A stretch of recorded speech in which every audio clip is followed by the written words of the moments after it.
அவ்வளோதான், அந்த க்ரீச்சர்ஸ்லாம் வந்து செத்து போயிடுச்சு, கொன்னாச்சு அப்படின்னு நினச்சிப்பாங்க. ஆனால் பார்த்தா அந்த க்ரீச்சர்ஸ்லாம் அந்த டிச்சுக்குள்ளே இருக்கும். அதான் டிச்சு ட்ரைனேஜில் இருக்கும். பால் விழுந்துருச்சுன்னு எடுக்க போவாங்க, பார்த்தா வந்து ஒரு பையனுக்கு ஹெல்ப் பண்ண போவாங்க, பார்த்தா அந்த ட்ரைனேஜில் வந்து அந்த க்ரீச்சர்ஸ்லாம் இருக்கும்.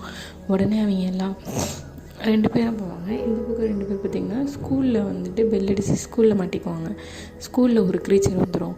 11 வந்துட்டு அவனை காணோம், மைக் மீட் பண்ணுறான்னு சொல்லியிருந்தான்னு சொல்லிவிட்டு அவனை பார்க்கறதுக்காக கண்ணை கட்டிட்டு விஷன் மூலயமா பார்த்தா இல்லை, மைக்கு ஆபத்து இருக்குதுன்னு தெரிஞ்சு அவன் வீட்டை விட்டு போயிடுவான். பயங்கரமான பனி காத்தடிக்கும்.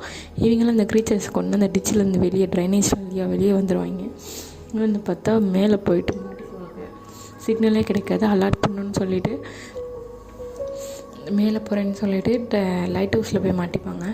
அடுத்து வந்துட்டு இவங்க ஸ்கூலில் இருக்கவங்களும் அங்கே இருக்க க்ரீச்சர்ஸை வந்து எரித்து சயின்ஸ் மூலயமா எரித்து போட்டு தைக்கிடுவாங்க.